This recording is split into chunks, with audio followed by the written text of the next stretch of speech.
प्यारे बच्चों, आज हम पढ़ने वाले हैं कक्षा 9वीं गणित का, है ना, प्रश्नावली 3.3 और क्वेश्चन नंबर 5, जिसमें हमें पढ़ना है कौन सी करनी है या नहीं, यानी शुद्ध है या नहीं, इसके बारे में हमको अध्ययन करना है।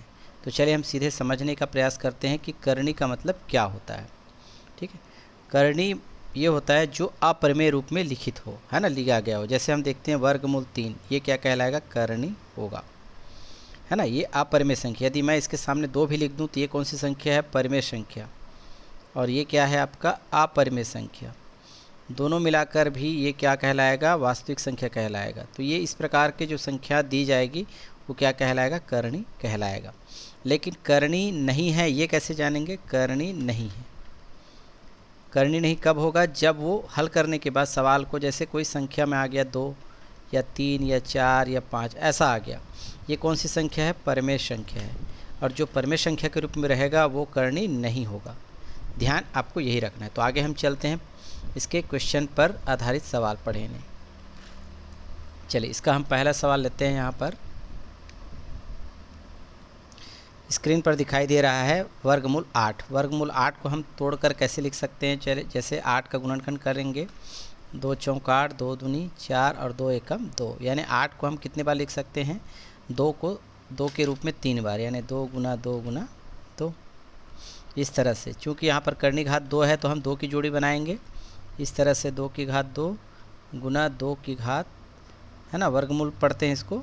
और ये नीचे केवल 2 बचेगा, इसकी एक जोड़ी यहाँ पर आ गई और ये 2 बचेगा वो यहाँ पर आ गया। तो 2 और 2 क्या हो जाएगा? कैंसिल। तो क्या आ जाएगा हमारे पास? 2 वर्गमूल 2। तो चूँकि ये परमेय अपरिमेय, तो कुल मिला के अपरिमेय ही संख्या होगा, वास्तविक संख्या होगा। तो अर्थात इसको हम क्या कहेंगे? करनी है। इसी प्रकार देखते हैं ये वाला घनमूल पढ़ते हैं इसको। 3 को घन बोलते हैं और इसको मूल, तो घनमूल 64। तो 64 का आप, है ना, गुणनखंड कर लें। 2 32 64, फिर 2 से जाएगा 16 बार में, 2 से फिर 8 बार में जाएगा, 2 चौक 8, 2 दूनी 4 और 1 बार और 2 जाएगा। इस तरह से 1 2 3 4 5 6 बार जाएगा। तो इस तरह से हम इसको लिख सकते हैं, घनमूल 64 के स्थान पर 2 को आप 6 बार लिखेंगे, इस तरह से 6 बार। चूँकि घात इसकी कितनी है? 3 है, तो 3 का समूह बनाएंगे इस तरह से। तो इस लिखा जाएगा घनमूल 2 की घात 3 गुना, इसको वो अलग लिखेंगे तो घनमूल 2 की घात 3।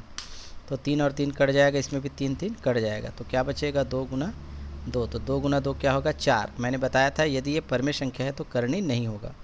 यहाँ पर लिख सकते हैं करनी, यानी शुद्ध नहीं है। नेक्स्ट प्रश्न देखते हैं। आपके स्क्रीन पर और दिखाई दे रहा है प्रश्न नंबर 3 लिए हैं, है ना, वर्गमूल 90। तो 90 का आप क्या करेंगे? गुणनखंड कर लीजिएगा। 2 से भाग जाएगा, 2 45, है ना, 2 से भाग नहीं जाएगा, 3 से जाएगा, तो 3 15 या 45 होता है। फिर 5 से भाग जाएगा, या 3 से भी दे सकते हैं, 3 पंचे 15 और 5 एकम 5। केवल 3 जो है 2 बार आया है और 2 और 5 है। तो इसके जगह हम क्या लिखेंगे? इसमें हम ऐसा लिख सकते हैं, 2 गुना 3 गुना 3 गुना 5, है ना। यहाँ पर घात कितनी है? 2, तो 2 का समूह बनाएंगे तो केवल 3 की ही जोड़ी बनेगी। तो इसको हम ऐसे लिख सकते हैं, 2 यानी एक वर्गमूल 3 की घात 2 गुना 2 और 5 बचेगा, इसको हम घनमूल वर्गमूल के साथ नीचे में लिख सकते हैं, 2 गुना 5।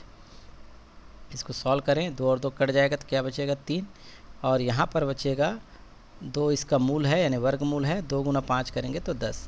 तो कुल मिला के इसको हम ऐसे भी लिख सकते हैं, 3 वर्गमूल 10। इस घात को यहाँ पे 2 लिखना आवश्यक नहीं है। तो ये क्या है? अब आपका वास्तविक संख्या है, तो इसे हम क्या बताएंगे? करनी है। ये आप इसका आंसर लिखेंगे। इसी प्रकार यहाँ पर देखिए, छोटा प्रश्न दिया गया है 5 और मूल, है ना, 5वां मूल वाला है। इसके अंतर्गत देखेंगे 2 धन, यहाँ पर लिखा है वर्गमूल 4। वर्गमूल 4 को हम क्या लिखते हैं? 2 लिखते हैं। इस तरह से ये 5वां मूल है और 2 को जोड़ेंगे तो कितना होगा? 4। तो ये भी क्या कहलाएगा? करनी होगा, क्योंकि ये परमेय संख्या नहीं है ना। तो ये भी क्या होगा? करनी कहलाएगा। इस तरह से हम क्वेश्चन को आसानी से बना सकते हैं। नेक्स्ट वीडियो में हम बहुपद के बारे में जानकारी आपको देंगे।